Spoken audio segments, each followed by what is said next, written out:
Amène-toi, belle-sœur la veuve. Ne t'inquiète pas, je vais y aller doucement. Le rire gras de Julien a déchiré l'ambiance de la fête dans le jardin. Mon beau-frère, ce type qui portait son titre de capitaine de l'armée comme une couronne de pacotille, paradait sur le tapis de lutte posé sur l'herbe, les bras grands ouverts. Il m'a jeté au milieu de 40 invités médusés, simplement pour faire de moi son agneau sacrificiel. Une façon pathétique d'affirmer son autorité.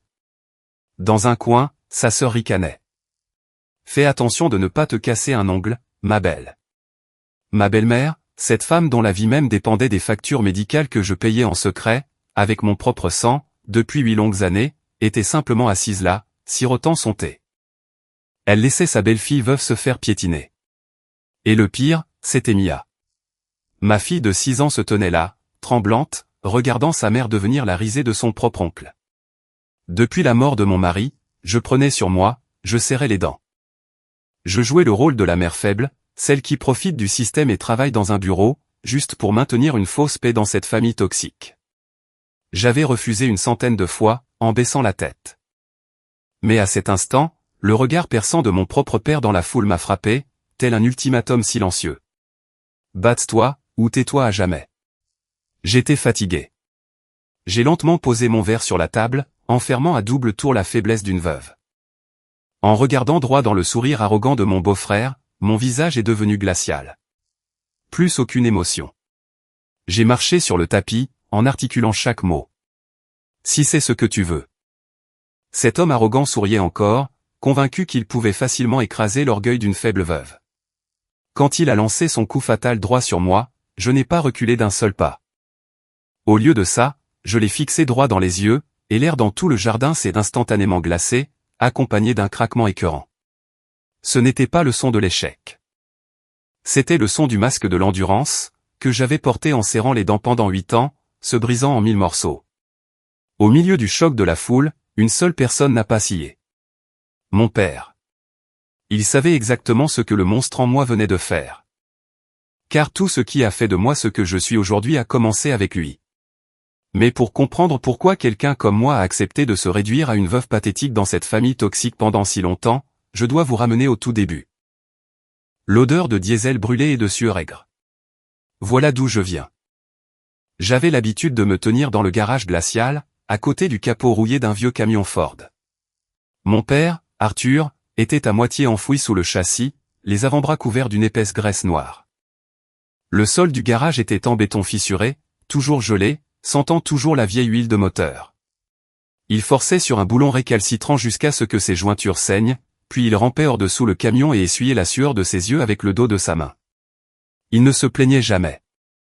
Il ne se vantait jamais de subvenir à nos besoins. Il jetait simplement la lourde clé en acier dans sa boîte à outils en métal rouillé, avec un grand claquement final. Fais le sale boulot. Et ferme ta gueule. Il m'a martelé cette règle dans le crâne. C'était l'évangile des cols bleus. Puis, l'ordre naturel de ma vie s'est effondré. Nathan est mort dans un accident de la route. Il pleuvait le jour où nous l'avons enterré à Oakbrook. Une pluie glaciale et cinglante qui a traversé ma robe noire bon marché. La terre humide n'avait même pas encore recouvert le cercueil de mon mari que Julien s'était déjà emparé de la scène. Il s'est frayé un chemin jusqu'au premier rang, bombant le torse sous un costume sombre sur mesure. Il s'est couronné nouveau chef de la famille, là, dans la boue. Il a monopolisé les poignées de main avec les voisins. Il a dicté les arrangements floraux. Il a parlé assez fort pour que tout le monde entende comment il allait porter ce lourd fardeau. Je me tenais à la lisière de l'herbe glissante, serrant la main glacée de la petite Mia. Les Ross ne m'ont pas offert de parapluie. J'étais un fantôme, une étrangère, m'incrustant aux funérailles de mon propre mari. C'est ainsi que les nouvelles frontières ont été définitivement tracées. Le dîner du dimanche chez ma belle-mère était un rituel hebdomadaire d'humiliation. La salle à manger semblait toujours suffocante, étouffant sous l'odeur de viande rôtie, d'air vicié et du parfum entêtant des l'année. Elle plaçait Julien en bout de l'imposante table en chêne. Chloé et son mari prenaient les sièges à côté de lui, versant du vin rouge cher et riant la bouche pleine. Mia et moi étions relégués dans le coin sombre, l'angle mort juste à côté de la porte battante de la cuisine. J'étais assise le dos parfaitement droit, la colonne vertébrale rigide. Tandis qu'il s'affalait et rotait, je gardais mes mains jointes sur mes genoux, scrutant la pièce par habitude. Chloé s'est penchée sur la table, faisant glisser une petite assiette de laitue flétrie vers moi, ses lèvres retroussées en un sourire méchant et condescendant. Mange tes légumes, Eva. Sérieusement, rester assise à un bureau toute la journée, ça ramollit. Tu ne veux pas te laisser aller maintenant que Nathan n'est plus là. J'ai regardé la sauce pâle qui s'accumulait au fond du bol. J'ai attrapé ma fourchette. J'ai enfoncé les dents de métal à travers la laitue, raclant violemment le fond de l'assiette en porcelaine. Un grincement aigu et perçant a traversé la pièce. Personne n'a même remarqué. Ils étaient trop occupés à écouter Julien se vanter de son salaire. J'ai fermé les yeux. J'ai avalé la boule de sable sec dans ma gorge. J'ai gardé le silence, pour Mia. Des heures plus tard, les faux sourires se sont estompés. Les invités sont finalement partis. Je me tenais seul devant l'évier de la cuisine. L'eau chaude était de nouveau en panne. Un vilain petit secret qu'Elané cachait derrière sa façade de classe moyenne. Je frottais la graisse de leurs assiettes sales sous un jet d'eau glaciale et mordant. Mes mains sont devenues engourdies. La peau autour de mes jointures s'est fissurée, rouge, mais mes mouvements étaient méthodiques. Précis. Frotter. Rincer. Empiler. Dehors, sur la terrasse, Julien a allumé un cigare bon marché. La fumée putride s'est infiltrée à travers la moustiquaire. Sa voix forte et odieuse a traversé la vitre alors qu'il dénigrait ma vieille voiture à ses copains. Vous avez vu sa poubelle de Honda dans l'allée? Mec, c'est pathétique. Nathan ne lui a laissé que des pois morts. Ses amis ont ri, un son bas et l'équi a râpé mes tympans comme du papier de verre. J'ai serré la mâchoire. J'ai tendu la main pour attraper un torchon sec sur le comptoir encombré. Mon coude a heurté une pile désorganisée de courriers publicitaires qu'Elané avait jetés près du micro-ondes. Des papiers se sont répandus sur le carrelage humide. J'ai expiré lentement, de manière contrôlée, et je me suis accroupi pour les ramasser. Ma main s'est figée, planant au-dessus du carrelage. Face visible, dans une flaque d'eau sale de l'évier, se trouvait une épaisse enveloppe à bordure rouge de l'hôpital général d'Oakbrook. Dernier avis, était estampillé en grosses lettres noires en haut. Elle était adressée directement à Elané Ross. Je l'ai ramassée. Le papier était lourd, officiel. Mes yeux ont ignoré le jargon médical dense et se sont posés directement sur la dernière ligne de la facture. 6 chiffres. Une montagne de dettes massives et écrasantes. Mon pouce a tracé l'encre en relief du montant total, et une prise de conscience, froide et sombre, a remonté le long de ma colonne vertébrale. Le total à 6 chiffres sur la facture médicale d'Elané était une condamnation à mort pour une famille de classe moyenne. Son état cardiaque s'aggravait. Son assurance maladie de base couvrait les choses bon marché, mais la chirurgie spécialisée dont elle avait besoin était refusée. Soudain, la maison était pleine d'excuses. Écoute, le gouvernement me paie une misère, s'est plaint Julien un soir, arpentant le tapis usé du salon. Tu sais comment c'est. Je ne peux pas assumer un prêt aussi énorme en ce moment. Chloé n'a même pas levé les yeux de son téléphone. Ne nous regardez pas.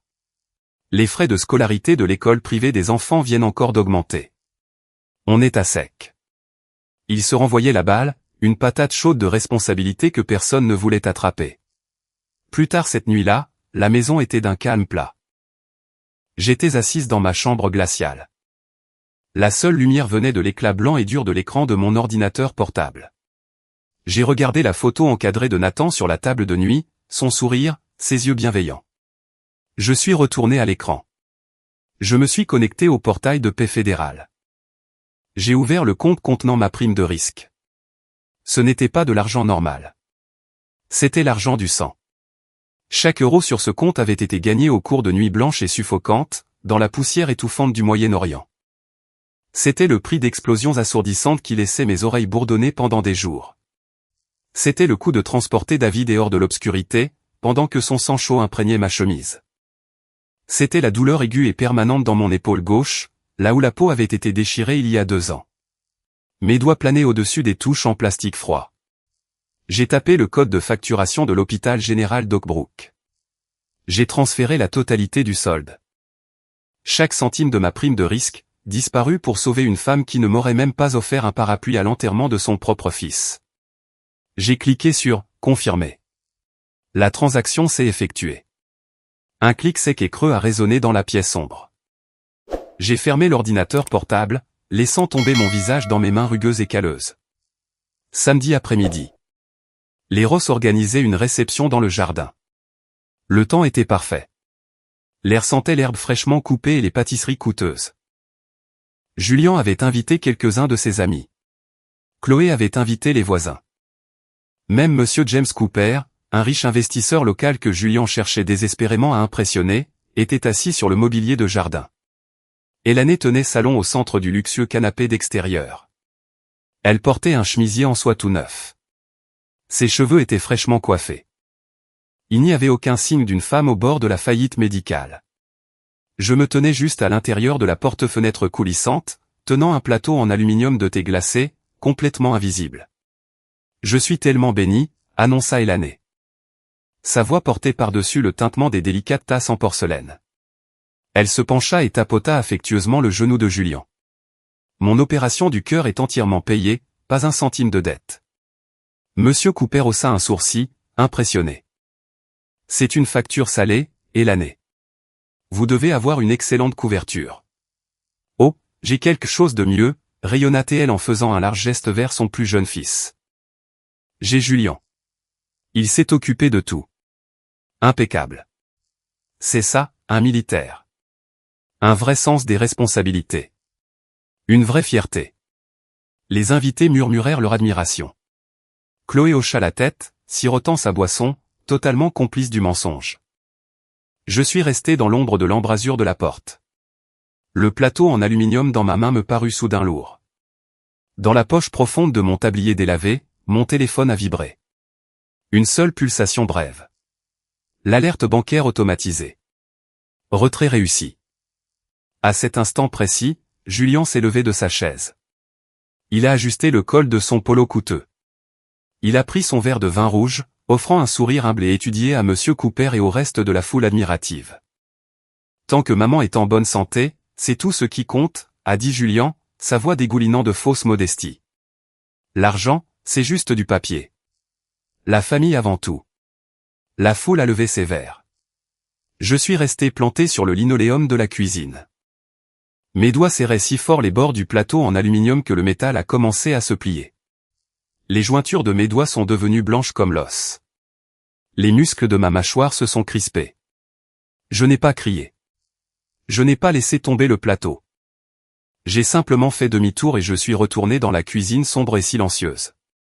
La maison empestait la bière pression renversée, l'eau de Cologne bon marché et l'assurance. Julien avait ramené 3 de ses amis, Marc, Paul et Greg. Il n'avait même pas pris la peine de se changer après le travail. Il arpentait le salon, ses lourdes bottes en cuir piétinant délibérément le parquet, traînant de la boue séchée sur le tapis propre. Il tenait une canette en aluminium cabossée à la main, l'agitant en se vantant auprès de Chloé et de son mari. Il était bruyant, odieux, désespéré de trouver un public. Dans la boue, soit tu manges, soit tu te fais manger, claironnait Julien en bombant le torse. Il faut savoir comment survivre quand la pression monte. La plupart des gens, là dehors, ils craquent sous la pression. Je me tenais dans le coin sombre de la pièce, pliant un panier de linge propre. L'odeur nette et fraîche de l'adoucissant était mon seul point d'ancrage dans cette pièce étouffante. Je gardais la tête baissée, mais mes yeux suivaient automatiquement ses mouvements. C'était une habitude que je ne pouvais pas désactiver. J'observais sa mécanique physique. Son épaule droite tombait trop bas. Il déplaçait tout son poids maladroitement sur ses talons. Sa respiration était superficielle, bloquée haut dans sa poitrine. Ses mains étaient douces, dépourvues de vraie callosité. C'était un imposteur, un homme qui n'avait jamais réellement regardé la mort en face. Ce n'était qu'un grande gueule dans une chemise amidonnée, un produit d'affiches de recrutement brillantes et de grands discours. J'ai aplati le bord d'une serviette de bain contre la planche à repasser, la pliant en un carré parfait et serré. Silence. Discipline. Contrôle. Julien s'est retourné. Il a pointé sa canette de bière à moitié vide droit dans mon coin.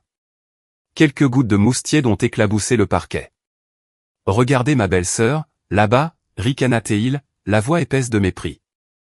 Assise derrière un bureau toute la journée, à taper sur des claviers, à rentrer à la maison pour chanter des berceuses. Marc et Paul ont ricané depuis le canapé. Un son laid et grinçant. Julien s'est approché, les yeux brillants de cruauté. Si Nathan était encore en vie, il s'ennuierait à mourir avec une telle faiblesse. C'était un vrai homme. Il avait besoin de quelqu'un avec de la poigne. Dans le monde réel, tu ne tiendrais pas une seule journée, Eva. Mes mains continuaient de bouger. Une autre serviette. Un autre pli parfait. J'ai avalé la boule sèche dans ma gorge. Laisse-le utiliser le nom d'un mort pour gonfler son ego. Laisse-le faire son spectacle pour son public. Mais ensuite, la dynamique a changé. Mia était assise sur le tapis près de la table basse, empilant tranquillement de petits blocs de bois. Ses grands yeux sombres passaient nerveusement de moi à son oncle. Julien s'est approché d'elle. Ses lourdes bottes ont cogné bruyamment, s'arrêtant à quelques centimètres de ses petits doigts. Il s'est penché. Il a posé sa grande main agressivement sur sa tête. Ce n'était pas un geste d'affection familiale. C'était une démonstration physique de domination. Il lui a ébouriffé les cheveux, la déséquilibrant légèrement. « Et, Mia » aboya Julien en me regardant droit dans les yeux. « Quand tu seras grande, ne sois pas molle et pathétique comme ta mère. D'accord ?» Le sang épais dans mes tempes a pulsé. Un battement lourd et aveuglant. J'ai reposé la serviette pliée dans le panier en plastique. Je n'ai pas dit un mot. J'ai traversé la pièce en 3 enjambées. Pas de son, pas d'hésitation, juste une concentration froide et absolue. Avant que Julien ne puisse même cligner des yeux, j'ai projeté le bord dur de mon poignet vers le haut, frappant directement contre son avant-bras. Os contre os. Un impact sec et violent. J'ai fait voler sa lourde main de la tête de ma fille. Julien a reculé d'un pas, stupéfait. Le sourire arrogant a fondu sur son visage. Sur le canapé, ses amis ont cessé de rire. Le salon est devenu silencieux. Le seul son était le faible bourdonnement du réfrigérateur dans la cuisine. Julien s'est redressé, se frottant le poignet. L'énergie fausse et vantarde avait disparu. Il m'a dévisagé, la mâchoire serrée, ses yeux se rétrécissant en un regard sombre et purement hostile. Le soir de Thanksgiving. Le vent hurlant du lac Michigan était brutal, coupant à travers mon fin gilet comme de minuscules lames de glace. Je me tenais, frissonnante, sur la terrasse arrière d'Elaney, mon souffle se congelant en épais nuages blancs. J'ai pressé mon téléphone portable glacial contre mon oreille, écoutant la voix monotone du service de facturation de l'hôpital. Mon compte d'épargne se vidait, drainé jusqu'au fond pour couvrir la dernière série d'ordonnances d'Elaney. J'ai appuyé sur le bouton pour confirmer le paiement. C'était fait. Il ne me restait plus rien. Je me suis retourné et j'ai regardé à travers la lourde porte-fenêtre. À l'intérieur, le salon était une image de perfection douillette de la classe moyenne. La cheminée en briques rugissait. L'odeur de dinde rôtie et de sauce au canneberge sucré flottait dans l'air chaud. Julien était assis en bout de la table à manger, faisant tourner un verre de vin rouge cher. Il laissa tomber sa lourde fourchette en argent sur son assiette vide avec un grand fracas. Je m'épuise à essayer de porter cette maison sur mon dos, gémit Julien, jouant parfaitement le martyr épuisé. Il se pencha en arrière, se frottant les tempes. Nathan et sa femme, de vrais poids morts. Le gars meurt et nous laisse avec une veuve sans défense et un enfant à nourrir. Ils sont comme une malédiction dont on ne peut pas se débarrasser. Elaney baissa les yeux sur sa tasse de café, la remuant lentement. Elle ne dit pas un mot. Elle le laissa simplement traîner mon nom et celui de mon mari dans la boue. Chloé était assise de l'autre côté de la table, hochant la tête en parfait accord. Mes doigts gelés ont serré la poignée en plastique de la porte-fenêtre. Je l'ai fait glisser et je suis entré. La bouffée d'air chaud m'a frappé le visage, mais je n'ai rien senti. Julien n'a même pas bronché en me voyant. Il a juste pris une autre gorgée lente de son vin, fixant ses yeux dans les miens. « Oh, salut, ma belle » ricana Julien, sans aucune trace de culpabilité sur son visage. « On parlait justement de toi. Sérieusement, tu devrais envisager de prendre un cours d'autodéfense ou quelque chose du genre. Peut-être un peu d'aérobic. Si quelqu'un entrait par effraction ici maintenant. Une fille fragile comme toi se recroquevillerait et pleurerait par terre. C'est embarrassant. » Le groupe de ses amis assis près du canapé a éclaté de rires bruyants et moqueurs. J'ai regardé Elaney, la femme dont j'avais littéralement acheté et payé la vie. Elle a refusé de croiser mon regard. Elle a juste pris une gorgée de son café. Je suis passé devant eux. J'ai pris mon manteau. J'ai pris la main de Mia. Nous sommes rentrés dans l'obscurité la plus totale. Le chauffage de ma Honda rouillée était en panne, soufflant de l'air froid sur nos jambes. Les lampadaires vacillaient sur le tableau de bord fissuré, projetant de longues ombres mouvantes à l'intérieur de l'habitacle. Je serrais le volant, mes jointures d'un blanc éclatant. Depuis le siège arrière, Mia serrait son vieil ours en peluche contre sa poitrine. Sa petite voix a brisé le lourd silence, tremblante et confuse. « Maman ?» J'ai jeté un coup d'œil dans le rétroviseur. Sommes-nous vraiment une malédiction? Sommes-nous juste des poids morts? Mon pied a glissé de l'accélérateur pendant une fraction de seconde. La voiture a tressauté. Un morceau de verre pur et déchiqueté s'est logé dans ma gorge. J'ai garé la voiture sur le bas-côté de la route sombre et déserte et je l'ai mise au point mort. J'ai appuyé mon front contre le cuir froid du volant. J'ai fermé les yeux. Une seule larme chaude a coulé sur ma joue, frappant mon jean délavé. Juste une. J'ai essuyé mon visage avec le dos de ma main. J'ai relevé la tête et j'ai de nouveau regardé dans le rétroviseur. La veuve fatiguée et effacée qui me regardait avait disparu. Mes yeux étaient devenus complètement plats, sombres, vides, et dépouillés de toute chaleur. Le regard d'une personne qui a finalement décidé d'arrêter de prendre des coups et de commencer à briser des os. « Non, bébé », ai-je murmuré au miroir. « Plus maintenant. » Mars. L'air dans le jardin était épais, un lourd mélange d'herbes fraîchement coupées et de l'odeur étouffante et grasse de porc grillé. C'était la pendaison de crémaillère de Julian. 40 personnes s'entassaient sur la pelouse immaculée de la banlieue. Monsieur James Cooper, le riche investisseur local que Julian flattait constamment, tenait salon près du barbecue.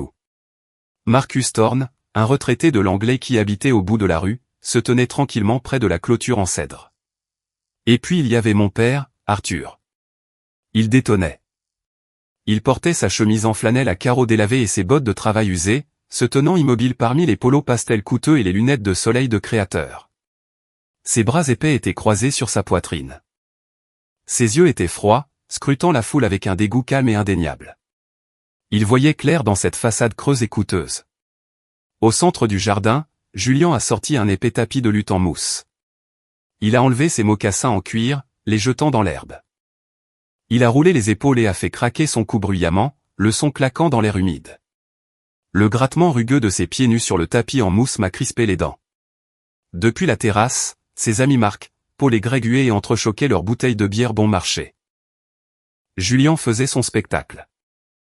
Il avait besoin d'un public pour valider son ego fragile. Plus important encore, il avait besoin d'un accessoire faible pour se donner l'air fort. Ses yeux ont balayé le jardin et se sont fixés sur moi. « Et, amène-toi, belle-sœur la veuve », a-t-il beuglé. Tout le jardin est devenu silencieux. Le faible brouhaha des conversations a disparu. 40 paires d'yeux se sont tournés vers moi. « Regardez-la », a-t-il ri en pointant un doigt épais. À peine 55 kilos toutes mouillées. « Allez, viens. Je vais y aller doucement. Voyons voir comment tu protégerais Mia si les choses tournaient mal. » Depuis la glacière en métal, Chloé a sorti une boisson alcoolisée. Elle a ouvert la canette et a ajouté son propre venin. « Fais attention de ne pas te casser un ongle, ma belle. » Je suis resté figé près des marches de la terrasse. Et l'année, la femme dont j'avais secrètement effacé la dette médicale colossale, a simplement tourné la tête et a regardé les rosiers. Personne n'a pris ma défense. Le silence de cette foule était une couverture lourde et suffocante. C'était la forme la plus cruelle de trahison. Les glaçons dans ma limonade ont teinté doucement alors que ma main tremblait, non pas de peur, mais de la violente montée d'adrénaline que je forçais à réprimer. La condensation coulait sur le verre glacial, mordant mes doigts engourdis et calleux. J'ai regardé au-delà des visages narquois, au-delà de la fausse pitié. Mes yeux ont trouvé mon père dans le coin du jardin. Arthur se tenait parfaitement droit. Ses mains pendaient librement à ses côtés. Sa mâchoire était serrée comme du granit. Il n'a pas dit un mot, mais son regard aigu et perçant s'est ancré dans le mien, transmettant un ordre invisible.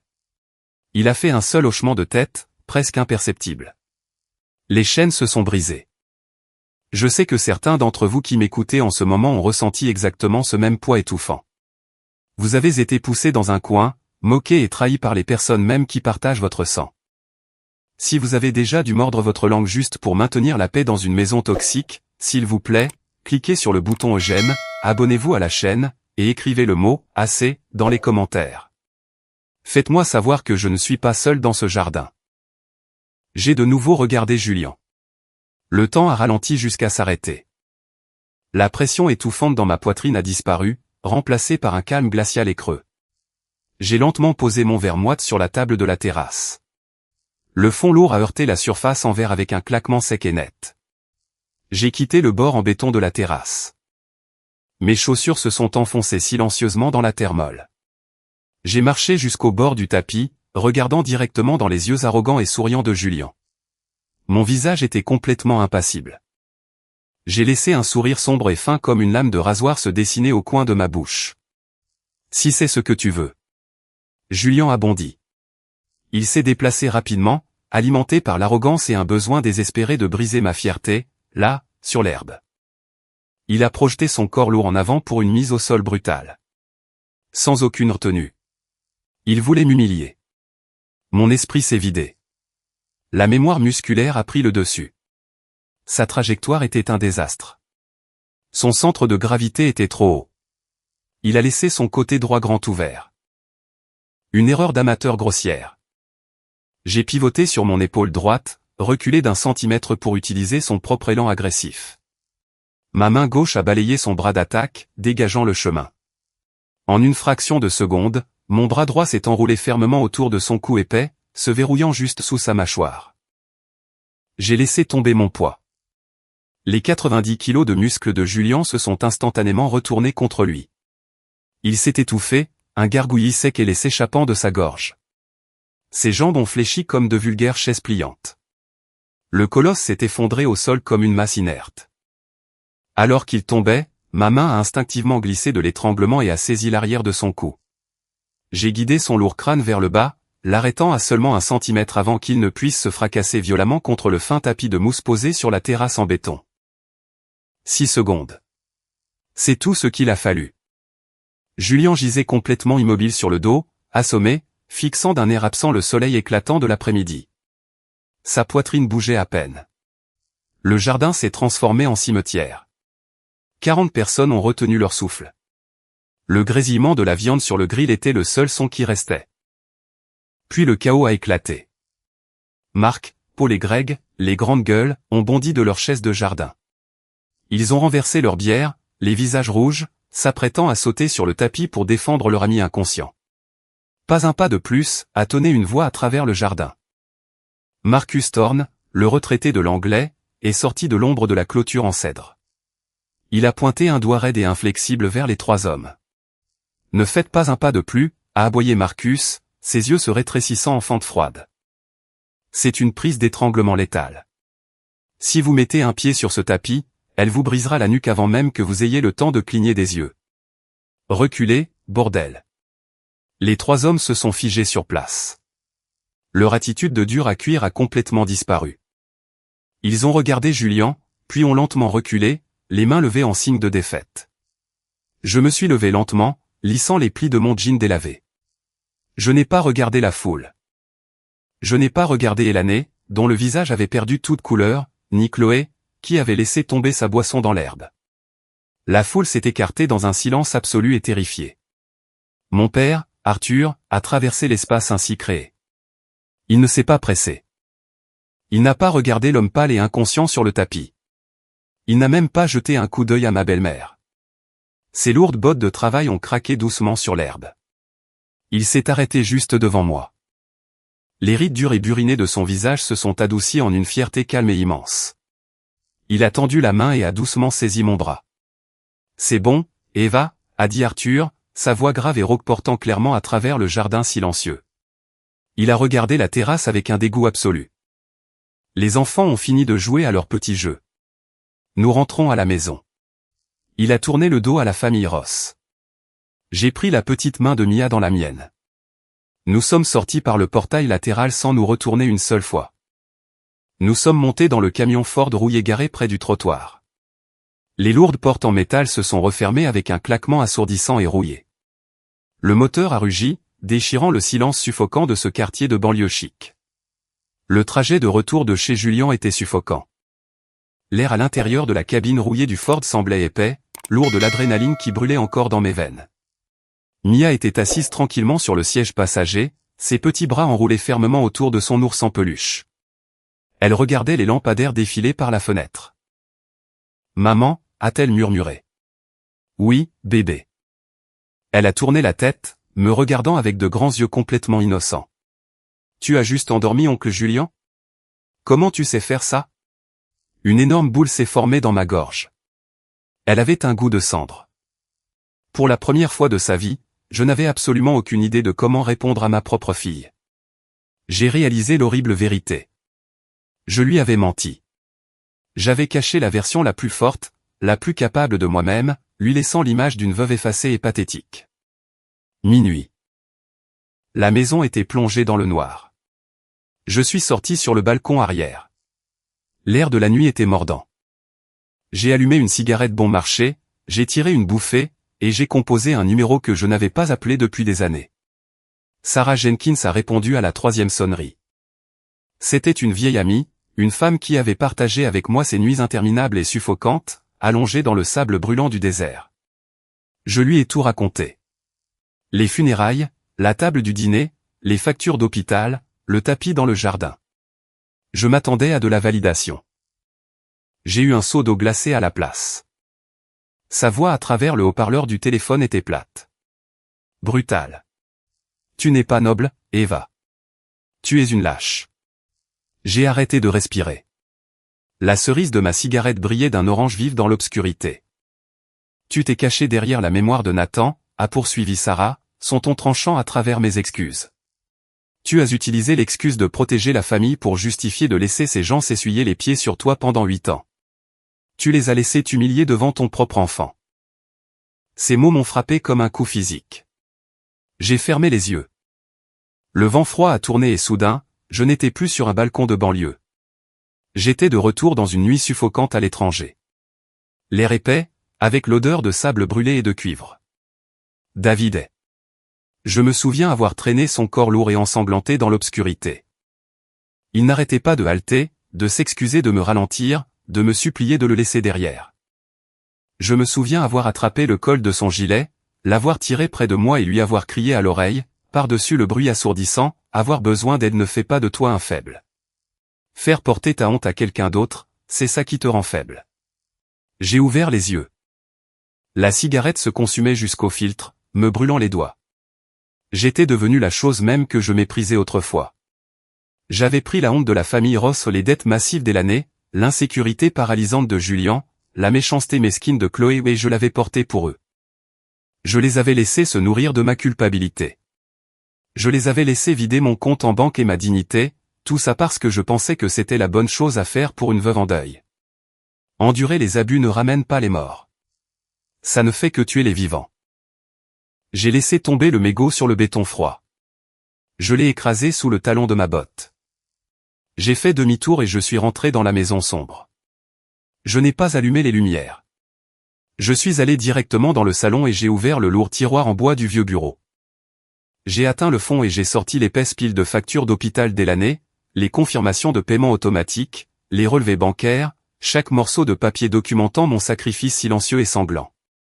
J'ai posé la pile sur la surface dure du bureau. J'ai tendu la main et j'ai pris un lourd stylo à encre noire.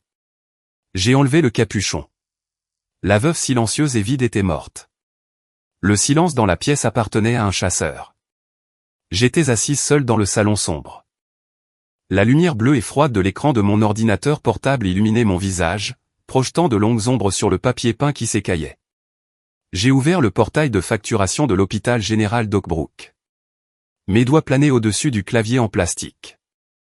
Pas d'hésitation, pas de main tremblante, juste un processus froid et mécanique. J'ai cliqué sur les paramètres de paiement. L'écran s'est chargé lentement, révélant la petite case grise qui avait contrôlé ma vie. Paiement automatique actif. Pendant 8 longues années, cette petite case a vidé mon compte en banque. Elle a nourri l'orgueil ridicule d'Elané. Elle a acheté les polos coûteux de Julien et financé ses bières du week-end. Elle a payé les boissons de Chloé et ses sourires suffisants et condescendants. J'avais acheté leur vie confortable avec mon propre sang et mon silence. J'ai déplacé le curseur sur le texte. J'ai cliqué sur « Annuler le paiement automatique ». Une fenêtre d'avertissement est apparue à l'écran. Êtes-vous sûr? J'ai cliqué sur « Confirmer ». Fini. La ligne de vie financière était définitivement coupée. Julien, le soi-disant soutien de famille, la grande gueule qui s'attribuait tout le mérite, allait découvrir à quel point cette maison était vraiment lourde. Laisse-le essayer de la porter. J'ai ouvert un nouveau document texte. J'ai fixé le curseur noir clignotant. Pendant une fraction de seconde, j'ai ressenti une tentation brûlante d'écrire une longue lettre de colère, d'énumérer chaque insulte qu'ils m'avaient lancée, chaque assiette sale que j'avais récurée à l'eau glacée, chaque fois qu'ils avaient fait sentir à Mia qu'elle était une moins que rien. Mais s'expliquer est le jeu d'une victime. Le vrai mépris n'exige pas une longue explication. Il n'exige que la vérité, froide et dure. J'ai tapé exactement 4 lignes. Sergent-major Eva Ross, opération spéciale, Bronze Star, Purple Hat. Je n'ai pas tapé, cher Elané. Je n'ai pas signé mon nom en bas. J'ai cliqué sur « Imprimer ». L'imprimante en plastique bon marché dans le coin a pris vie, aspirant une seule feuille de papier blanc impeccable à travers ses rouleaux robustes. La machine a recraché la page. Le papier était encore chaud quand je l'ai pris. L'encre noire était nette et épaisse. J'ai pris mon téléphone et j'ai appelé Thomas Miller. C'était mon ancien patron, un homme plus âgé avec une voix de gravier. Je lui ai raconté ce qui s'était passé sur la terrasse. Je lui ai parlé du tapis de lutte, de l'étranglement, de la lettre que je venais d'imprimer. Thomas a écouté dans un silence absolu. Seul le son de sa respiration lourde parvenait à travers le récepteur. Quand il a finalement parlé, sa voix était dangereusement basse. Ross, a-t-il rappé. Les anciens descendraient à Oakbrook tout de suite et mettraient cette maison en pièces pour toi. Tu le sais. Mais tu as bien géré. Tu n'as pas besoin de nous pour ça. Envoie ce bout de papier. Laisse la vérité les mettre à nu dans leur propre salon. J'ai raccroché. J'ai plié le papier en 3, parfaitement. Je l'ai glissé dans une enveloppe blanche ordinaire. J'ai passé mon pouce fermement le long du bord rugueux du papier, le scellant hermétiquement. Le soleil se levait à peine. Un épais brouillard glacial montait du lac, engloutissant les rues tranquilles de la banlieue. J'ai conduit ma Ford rouillée jusqu'au bureau de poste principal. Les pneus sifflaient sur l'asphalte humide. Je me suis garé près du trottoir, j'ai coupé le moteur et je suis sorti dans l'air matinal mordant. J'ai marché jusqu'à la lourde boîte aux lettres en métal bleu au coin de la rue. L'acier était couvert de rosée matinale. J'ai posé ma main nue sur la poignée glaciale de la fente. Je sais que certains d'entre vous qui m'écoutez en ce moment ont heurté exactement ce même mur. Vous avez atteint ce point de rupture où vous cessez enfin d'être la victime et coupez les ponts avec les personnes toxiques qui se nourrissent de vous. Si vous connaissez ce sentiment de reprendre votre vie en main, cliquez sur le bouton j'aime et abonnez-vous à la chaîne. Écrivez le mot « couper » dans les commentaires ci-dessous. Faites-moi savoir que j'ai fait le bon choix aujourd'hui. J'ai tiré la poignée en métal vers le bas. Les charnières rouillées ont gémi bruyamment dans le brouillard silencieux. J'ai laissé tomber l'enveloppe blanche dans la fente sombre. J'ai lâché prise. La lourde porte en acier s'est refermée. Un claquement fort et violent a résonné dans la rue déserte. C'était exactement comme le son d'un marteau de juge s'abattant sur son pupitre. J'ai fait demi-tour et je suis retourné à mon camion. Ma colonne vertébrale était parfaitement droite. Je n'ai pas regardé en arrière. Mon téléphone a sonné 30 fois avant que je ne le prenne enfin. Je me tenais dans ma cuisine silencieuse, appuyé contre le comptoir, regardant la vapeur s'élever d'une tasse de café noir fraîchement préparé. Dehors, le soleil du matin commençait à peine à percer le brouillard. J'ai fait glisser le bouton vert sur l'écran. Julien hurlait à l'autre bout du fil. Sa voix était frénétique, se brisant sous le poids de la panique et de l'humiliation. « Qu'est-ce que tu as fait, Eva ? Tu as annulé les paiements de maman juste pour te venger de moi ?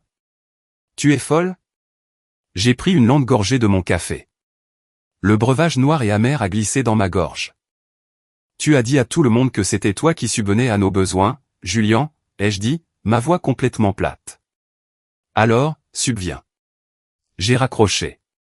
J'ai laissé tomber le téléphone sur le comptoir. De l'autre côté de la ville, les dominos tombaient déjà. Les ragots voyagent vite, surtout lorsqu'ils impliquent une grande gueule qui se fait humilier dans son propre jardin. Sur le lieu de travail de Julian, l'atmosphère sur le parking des employés était toxique. Julian sortait de son camion quand David Black, son supérieur direct, a marché droit sur lui. Black se fichait de savoir qui regardait. Il a enfoncé un index épais et dur au centre de la poitrine de Julian. « Tu as mis une femme décorée de la Bronze Star sur un tapis pour en faire ta tête de turc », a craché Black, sa voix assez forte pour que tout le parking l'entende. « Tu portes un uniforme que tu ne mérites même pas, Ross. Tu es une blague complète. » Julian est resté là, le visage rouge de honte, fixant ses bottes pendant que ses collègues regardaient en silence. Le masque du faux dur à cuir était tombé. Il n'était rien. Pendant ce temps, entre les murs étouffants de la maison d'Oakbrook, Elané était assise, figée, à sa table de salle à manger. Ses mains tremblaient violemment. Écrasé entre ses doigts manucurés se trouvait un dernier avis de l'hôpital général d'Oakbrook. Le total au bas de la page était astronomique. Elle avait appelé Julian 5 fois au cours de la dernière heure. Il n'avait pas d'argent. Il n'en avait jamais eu. L'illusion de 8 ans s'est effondrée sur elle. La femme qu'elle avait reléguée dans le coin sombre de la salle à manger. La veuve qu'elle avait laissé ses enfants moquer. La personne qui récurait ses assiettes sales à l'eau glacée. C'était la seule personne qui la maintenait en vie. Son fils en or était un imposteur fauché. La belle-fille qu'elle traitait comme des ordures était la seule à payer les factures. Elané a laissé tomber le papier froissé sur la table. Elle a enfoui son visage dans ses mains, assise complètement seule dans la maison silencieuse et coûteuse qu'elle ne pouvait plus se permettre.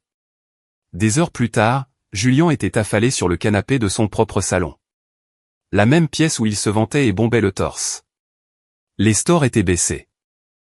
La maison était silencieuse. La sonnette a retenti. Julian ne voulait pas répondre, mais la sonnerie n'a pas cessé. Il s'est traîné jusqu'à la porte d'entrée et l'a ouverte. Marcus Thorne se tenait sur le porche. L'homme plus âgé mâchonnait le bout d'un cigare éteint, ses yeux froids et impénétrables. Il n'a pas demandé à entrer. Il est simplement passé devant Julian, entrant directement dans le salon. Marcus a fouillé dans la poche de sa veste. Il a sorti la seule feuille de papier blanc, les 4 lignes de vérité que j'avais postées ce matin. Il l'a jetée sur la table basse en verre.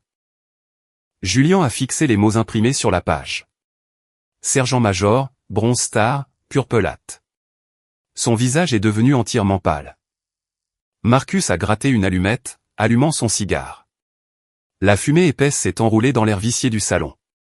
Il a regardé Julian avec un pur dégoût. Sais-tu seulement ce que ça signifie, le fait qu'elle ait rattrapé ton cou avant qu'il ne heurte le béton? A demandé Marcus, sa voix basse et dangereuse. Ce n'était pas un accident, gamin. C'était le dernier lambeau de pitié qui lui restait pour une ordure comme toi. Un mois plus tard, Julian se tenait sur la peinture grise écaillée de mon Porsche. Il avait l'air complètement vidé. L'arrogance bon marché et gonflée avait été complètement effacée de son visage, laissant derrière elle un homme fatigué et battu. Il gardait les yeux rivés sur les charnières rouillées de ma porte moustiquaire. La rue de banlieue derrière lui était silencieuse. Sa pomme d'Adam a bougé avant qu'il ne parle enfin. « Je suis désolé », a-t-il marmonné, la voix tremblante. Pas pour ce qui s'est passé sur l'herbe. Je suis désolé d'avoir traîné le nom de Nathan dans la boue. Je suis désolé d'avoir humilié la personne qu'il aimait le plus. Chloé se tenait un demi-pas derrière lui. Elle pleurait doucement, essuyant le mascara qui coulait sur ses joues avec un mouchoir froissé. Elle n'osait pas me regarder dans les yeux. Je les ai regardés, debout dans le vent froid du printemps. J'ai fait un seul hochement de tête. J'ai accepté leurs paroles, mais le lourd coffre-fort de ma confiance s'est refermé. L'illusion naïve de la famille était morte. Cette nouvelle réalité était construite strictement sur les frontières et la peur. Juin est arrivé, apportant une humidité lourde à Oakbrook. Un autre dîner chez Julian. Il n'y avait pas de tapis de lutte en mousse sur l'herbe. Le jardin était décoré de guirlandes lumineuses jaunes et chaudes, jetant une douce lueur sur la pelouse immaculée. À l'intérieur, l'atmosphère avait complètement changé. Julian se tenait sur un escabeau en bois dans le salon. Il tenait un lourd marteau en acier. Bang! Bang! Il a enfoncé un clou épais en plein centre du mur principal. De ses propres mains, il a soulevé une lourde vitrine en verre faite sur mesure et l'a fixée au bois. À l'intérieur du verre froid et poli reposait ma bronze star. Le métal brillant captait la lumière du plafond. Elle ne faisait aucun bruit, mais le poids lourd et indéniable de ce métal dominait complètement la pièce. Il aspirait l'air de l'espace. Il réduisait au silence chaque écho gonflé de la maison. La porte d'entrée s'est ouverte. Monsieur James Cooper, le riche investisseur, est entré, vêtu d'un élégant costume gris. Julian ne lui a pas instantanément tendu un verre de vin pour le flatter. Au lieu de cela, il s'est redressé, s'est éclairci la gorge. Il s'est tourné et a fait un geste direct vers le coin tranquille où j'étais assise. Monsieur Cooper, avant de manger, je veux vous présenter ma belle-sœur, a dit Julian à haute voix, s'assurant que chaque invité l'entende. Eva Ross, sergent-major, opération spéciale. C'est elle, le véritable pilier de cette famille. Je suis restée assise, les bras posés sur le canapé. Mon téléphone a vibré dans ma poche. Un court SMS de Marcus Thorne est apparu à l'écran. Ils ont enfin compris qu'ils sont protégés par un monstre respectable. J'ai verrouillé l'écran. J'étais assise épaule contre épaule avec mon père. Arthur a tendu la main, ses doigts rugueux et tachés d'huile s'enroulant fermement autour de ma main. Il a exercé une pression ferme et silencieuse, la validation ultime. Par terre, Mia empilait des blocs de bois avec son cousin plus âgé, Lucas. Elle a bombé son petit torse, sa voix portant par-dessus la musique de fond. Ma maman fait le sale boulot, s'est-elle vantée, un immense sourire aux lèvres. Julian est passé à côté des enfants, s'arrêtant pour draper doucement une couverture sur les épaules de Mia afin qu'elle n'ait pas froid. Il n'a pas dit un mot. Il a juste gardé la tête baissée et a continué son chemin. De la cuisine, l'odeur nette et fraîche du liquide vaisselle au citron s'est répandue dans le salon, masquant le vieux souvenir de bière renversée et d'eau de Cologne bon marché. L'eau chaude coulait en continu. Chloé était à l'évier, les manches retroussées, frottant tranquillement les lourdes assiettes en céramique.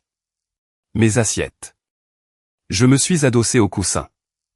J'ai regardé les lumières jaunes et chaudes à l'extérieur, puis le verre froid et brillant sur le mur. Je n'ai pas eu besoin de réduire cette maison en cendres pour trouver ma paix. Le vrai pouvoir, ce n'est pas de crier jusqu'à s'en déchirer la gorge. C'est de poser la vérité, lourde et absolue, sur la table, et de regarder ceux qui ont essayé de vous briser apprendre enfin à courber l'échine. À tous ceux qui ont suivi mon histoire, merci de m'avoir écouté. Merci de votre compréhension.